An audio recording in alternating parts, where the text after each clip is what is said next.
राम मंदिर का जो ये आंदोलन है उस दौरान बहुत क्रूरता हुई है और भाई प्रभु श्री राम काल्पनिक पात्र हैं, ये भी कह दिया गया। राम सेतु है नहीं है कौन जानता है, ऐसी बातें हुई और पता नहीं क्या क्या, और 10 तरह के सबूत मांगे गए। दूसरे धर्मों में नहीं मांगे जाते, मांगने के लिए उधर भी बहुत कुछ है लेकिन नहीं मांगे जाते। आज भी ये काम हो रहा है। कहा जाता है भाई रामचरितमानस को गालियां पड़ रही हैं, प्रभु श्री राम के लिए एक तरीके से कहा जाता है कि भाई वो सबको साथ में लेके नहीं चले, वहां भी भेदभाव था। जो युवा पीढ़ी बैठी है, रामचरितमानस को लेकर जो विवाद है, सनातन को लेकर जो विवाद है कि ये तो बीमारी है, ऐसा है क्या? देखिए, मैं ये कहना चाहता हूँ, पहली बात जो लोग कहते हैं कि भगवान राम काल्पनिक थे, तो मैं सिर्फ एक बात बताना चाहता हूँ, उनकी 39 जनरेशंस पहले का उल्लेख है, 73 जनरेशंस बाद का डॉक्यूमेंट्री एविडेंस है। इसके बाद ये हुए, इसके बाद मैं विनम्रता से कहना चाहता हूं, दुनिया में जितने भी दूसरे धर्मों के भगवान या भगवान के प्रतिनिधि हैं, किसी की भी इतनी लंबी वंशावली नहीं अवेलेबल होगी कि 39 जनरेशन बिफोर और 73 बाद। और आज भी ऐसे लोग हैं जो ये बताते हैं कि वो उनकी वंशावली में, और सबसे प्रिसाइज टाइम भी है जो मैं पहले भी बोल चुका हूं कि ये बताइए कि अगर आपसे पूछा जाए कि व्हाट इज टाइम, आप कहेंगे इस समय शाम का इतना बजा है, ये तो लंदन में कुछ और है, न्यूयॉर्क में कुछ और है, टोक्यो में कुछ और है, तो आपने एक स्टैंडर्ड जीएमटी बनाया, ग्रीनिच मीन टाइम। बट अगर आपसे पूछूंगे absolute measuring parameter of time, वही जो आइंस्टीन की चौथी डायमेंशन है, जो इक्वली एप्लीकेबल ऑन अर्थ और मून, ऑन मार्स और any point in the space in solar system, it is only and it can only be the relative positions of planet. और भगवान राम की तो वो दी हुई, कर्क राशि में गुरु था, मकर राशि में मंगल था, तुला राशि में शनि था, सारी चीजें दी हुई हैं, बाकायदा एग्जैक्ट टाइम दिया हुआ है। और नासा ने जब प्लैनेटोरियम सॉफ्टवेयर में डाला था 7114 ईयर्स बिफोर का आ भी गया था, उसके बाद भी किसी को यह समझ में आए, फिर भी अगर किसी को ये कोई बीमारी की बात लगती है, तो मैं याद दिलाना चाहता हूं, केवल पूजा में जो चीजें यूज होती हैं, एकदम एब्सोल्यूट साइंटिफिक टर्म में आ जाइए। पूजा में यूज होने वाली हल्दी स्ट्रॉन्ग एंटीसेप्टिक है, इसका पेटेंट है, किंतु परंतु का स्कोप नहीं है। तुलसी स्ट्रॉन्ग इम्यूनो बूस्टर है, एंटीऑक्सीडेंट है, इसका पेटेंट है। पीपल का पेड़ सबसे ज्यादा कार्बन डाइऑक्साइड एब्जॉर्ब करता है, यह बाकायदा साइंटिफिकली प्रूवन है। गाय का दूध, A2 मिल्क जिसमें गुड कोलेस्ट्रॉल अधिक है और बैड कोलेस्ट्रॉल कम है, यह प्रूवन है। गंगा जल ऑक्सीजन कंटेंट सबसे ज्यादा है, यह प्रूवन है। तो साहब, जो चीजें पूजा में प्रयोग होती हैं वो तो डिजीज को समाप्त करने के लिए हैं। फिर भी किसी के दिमाग में डिजीज घुस गई हो तो इसका मतलब वायरस उसके दिमाग में घुस गया। और जानते कौन सा वायरस है? यह है एम वायरस।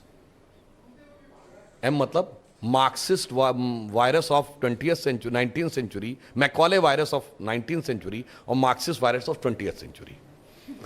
और वैसे कोई और भी जो आप लोग सोच रहे होंगे, हो सकता वो भी ठीक हो, मैं उससे इनकार नहीं कर सकता, मगर इसका जो समाधान है वो भी एम फैक्टर है, वो है मोदी वैक्सीन। अच्छा, वैक्सीन के भी आपको पता है ना कि मतलब वो एक होती है फर्स्ट डोज, एक होती है सेकंड और फिर बूस्टर। तो बस बाकी समझदार लोग स्वयं समझ सकते हैं। तो मुझे ये भी बताइए कि जैसे बहुत सारा यूथ यहाँ बैठा हुआ है जिनके लिए अमूमन धर्म, मतलब स्पेशली मैंने देखा हिंदुओं में कि यूथ जो है वो धर्म से उतना कनेक्टेड नहीं होता। अरे यार, इसमें क्या साइंटिफिक है, ये पूजा करने से क्या हो जाएगा?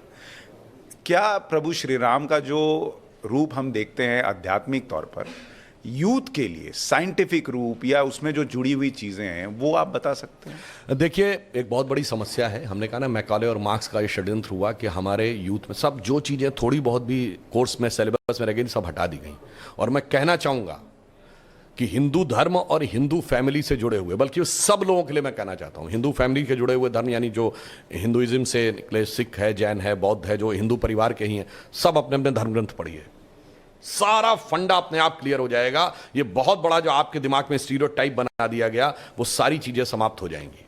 भगवान राम के लिए तुलसी ने लिखा है कि कहत परम पुनीत इतिहासा, अंतिम जो चौपाई है, सवन ही हो तो सकल भ्रमनाशा, सुनिए तो सारा भ्रम का नाश हो जाएगा। जैसे मैं एक छोटी सी बात बताना चाहता हूं, कभी आपने ये बात, यद्यपि मैं पहले भी बोल चुका हूं, आप बताइए भगवान राम 4 ही भाई क्यों थे? 3 या 5 क्यों नहीं?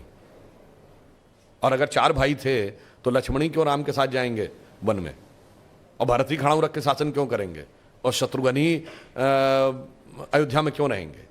क्योंकि 4 भाई 4 पुरुषार्थ के प्रतीक है। धर्म अर्थ काम मोक्ष। भगवान राम धर्म है, शत्रुघ्न अर्थ है, लक्ष्मण काम है और भरत मोक्ष है। अब देखिए साहब, धर्म के साथ काम यानी कामना यानी इच्छा सदैव संयुक्त रहनी चाहिए, इसलिए लक्ष्मण सदैव साथ में रहेंगे। भरत मोक्ष के प्रतीक हैं तो खड़ाऊ रख के यानी धर्म के किसी प्रतीक को रख के तपस्या करेंगे, मोक्ष प्राप्त होगा। और शत्रुघ्न अर्थ के प्रतीक हैं तो इसलिए वो राजधानी में ही रहेंगे, अर्थ कभी छोड़ के नहीं जा सकता। इसीलिए आप देखिए, कहा तो जाता राम लक्ष्मण की जोड़ी, मगर तुलसी बाबा ने लिखा हनुमान चालीसा में कि रघुपति कीनी बहुत बड़ाई, तुम मम प्रिय भरत ही संभाई। क्यों?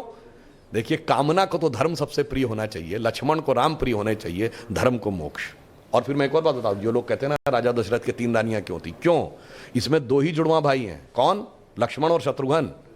एक कामना एक अर्थ यानी इच्छा और पूर्ति, तो जुड़वा भाई हैं। और 3 क्यों जो होना जरूरी था? ये चारों चीजें एक ही स्रोत से नहीं आ सकती। धर्म सतोगुण से आएगा तो कौशल्या जी सतोगुण का प्रतीक है, तो राम की मां है। अर्थ और काम रजोगुण से आएगा तो सुमित्रा जी रजोगुण का प्रतीक है, तो उनसे काम और अर्थ उत्पन्न होगा। और केकई तमोगुण की प्रतीक है, मोक्ष प्राप्त करने के लिए तमोगुण के पार जाना पड़ेगा। इसलिए महाराज दशरथ की 3 ही रानियां हैं, 2 या 4 नहीं। और फिर यहां पे मैं ये भी कह दूं, मतलब इसको कोई अन्यथा न ले, मैं मतलब ये नहीं कह रहा हूं, इसमें सबसे सुंदर कौन था? केकई। तमोगुण सबसे आकर्षक होता है और अक्सर उसी के पीछे बहुत सारी अनिष्ट की संभावनाएं भी छुपी रहती हैं। तो मैं कह रहा हूं, अगर थोड़ा सा गौर से पढ़ोगे तो एक एक चीज में इतना गहरा अर्थ निकलेगा कि फिर अगर एनी बेसेंट ने कहा था कि for 40 years I have studied a religion by the name of Hinduism, the more you study, the more you love it, the more you get involved, more you respect it, तब जाके धीरे धीरे समझ में आएगा। बहुत बढ़िया।